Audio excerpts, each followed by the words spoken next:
أشهد أن لا إله إلا الله. أشهد أن لا إله إلا الله. أشهد أن محمدا رسول الله. أشهد أن محمدا رسول الله. حي على الصلاة.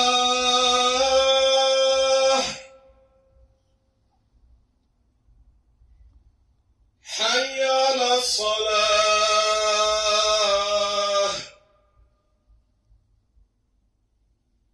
حي على الفلاح.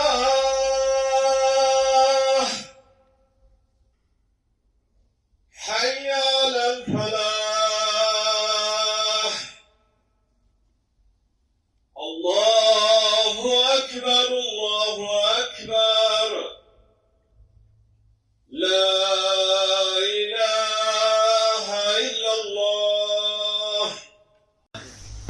نحمده ونستعينه ونستغفره ونعوذ بالله من شرور أنفسنا ومن سيئات أعمالنا.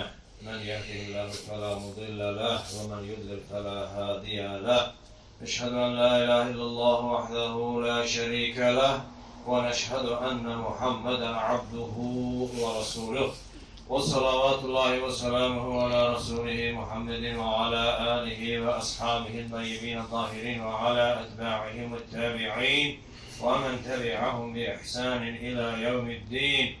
يا أيها الذين آمنوا اتقوا الله حق تقاته ولا تموتن إلا وأنتم مسلمون. يا أيها الناس اتقوا ربكم الذي خلقكم من نفس واحدة وخلق منها زوجها وبث منهما رجالا كثيرا ونساء. أيها الناس قال الله تبارك وتعالى في كتابه الكريم: أعوذ بالله من الشيطان الرجيم. بسم الله الرحمن الرحيم. إن الله وملائكته يصلون على النبي يا أيها الذين آمنوا صلوا عليه وسلموا تسليما. Sadakallahul azim. Bugünkü cümle hutbemizin mevzusu alemlere rahmet olarak gönderilen Allah Resulü Aleyhisselatü Vesselam'a salavat hakkında olacaktır. Değerli Müslümanlar, Ahzab suresinin 56. ayetinde Rabbimiz Azze ve Celle belə buyurur: Şübhəsiz ki Allah ve onun melekleri Peygamber'e salavat gönderirler. Ey iman getirenler, siz de ona salavat gönderip layıkınca salamlayın. Ayedeki Allah'ın Azze ve Celle'nin Peygamberimize Aleyhisselatü Vesselam'a salavatı, ona rahmet edip ondan razı olması, onu tariflemesi, tebrik etmesi, desteklemesi ve onu medh etmesidir. Meleklerin Peygamberimize Aleyhisselatü Vesselam'a salavatı, Allah'ın Azze ve Celle'nin ona bahşettiği nimetlerin artması için ona dua etmeleridir. Müminlerin Peygamberimize Aleyhisselatü Vesselam'a salavatı ise insanların kurtuluşu için musibet, çetinlik, işkence, tezik ve tehkirlere maruz kalsa da hak olan davetinden vazgeçmeyen son Peygamber Aleyhisselatü Vesselam'a öz sadakatini arz etmek, ona olan ihtiram ve sevgilerini göstermek ve onun numune kabul ettiklerini ifade etmektir.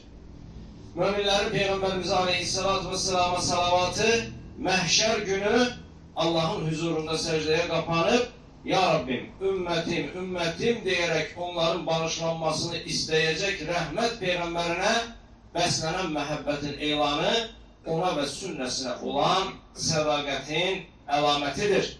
Müminlerin Peygamberimiz Aleyhisselatü Vesselam'a salavatı, ona olan teşekkür borçlarını ödemeleridir. Müminlerin Peygamberimiz Aleyhisselatü Vesselam'a salavatı, onun getirdiği vahye taraftar olmak ve onu hayatları boyunca tatbik etmeyin ilanıdır. Değerli müminler, Tirmiz'de gelen hadiste Allah Resulü Aleyhisselatü Vesselam belə buyurur. Kıyamet günü mənə insanların en yakını, mənə en çok salavat getiren kimsedir. Müslim'de gelen hadiste ise âli ahlak üzerinde olan Peygamberimiz Aleyhisselatü Vesselam belə buyurur. Mənə bir dəfə salavat getirene Allah 10 dəfə salavat getirer. Yani değerli kardeşler, salavat getiren bendesine Allah 10 dəfə rəhm eder. Ebu Davud'da gelen hadiste əxlaqı Kur'an olan Peygamberimiz Aleyhisselatü Vesselam belə buyurur. Cümə günü mənə çox salavat getirin. Çünkü sizin salavatınız mənə ərz olur. Değerli kardeşler, bir gün Beşir İbn Sa'd radıyallahu anh Peygamberimiz Aleyhisselatü Vesselam'a Allah Teala sana salavat getirmemizi emretti. Ve sana nece salavat getireyim ey Allah'ın Resulü diye sual verdikte Peygamberimiz Aleyhisselatü Vesselam bir kadar sustu ve sonra belə dedi. Allah'ım Muhammed'e ve Muhammed'in ailesine, İbrahim'in ailesine rahmettiğin kimi rahmele.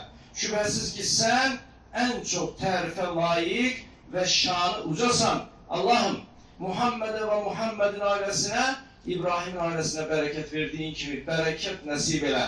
Şüphesiz ki sen en çok tarife layık ve şanı ucasan deyin buyurdu.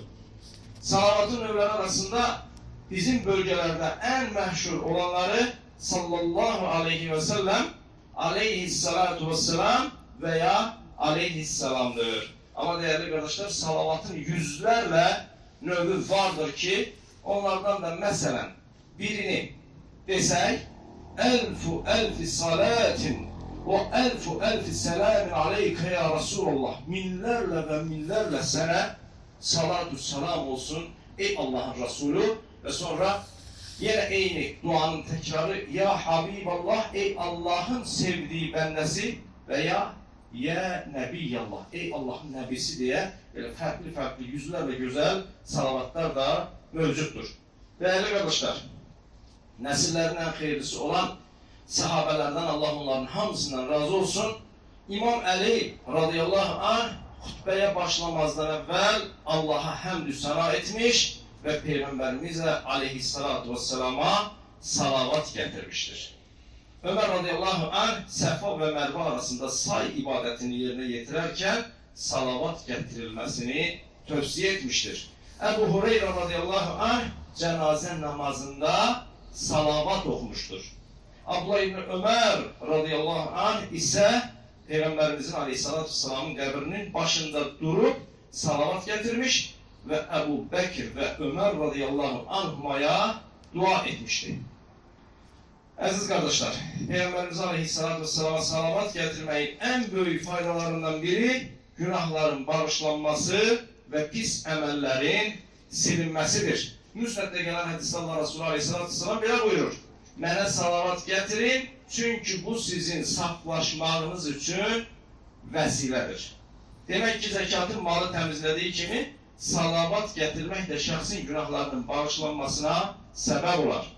Salavat getirmeye edilen duanın kabul edilmesine sebep olar. Ebu Davud'da gelen hadiste Allah Resulü Aleyhisselatü Vesselam böyle buyurur.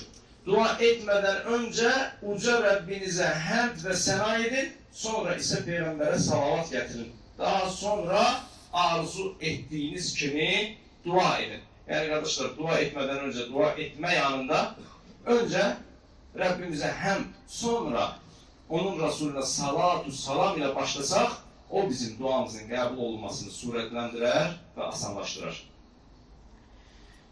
Salavat getirmek çetinlik ve sıkıntıların aradan kalkmasına, hayır ve bereketin gelmesine, kabrin nurla dolmasına, şer ve tehlikeden korunmağa ve en esası da kardeşler, göğlerin ve yerin Rabbinin razılığını kazanmağa sebep olur.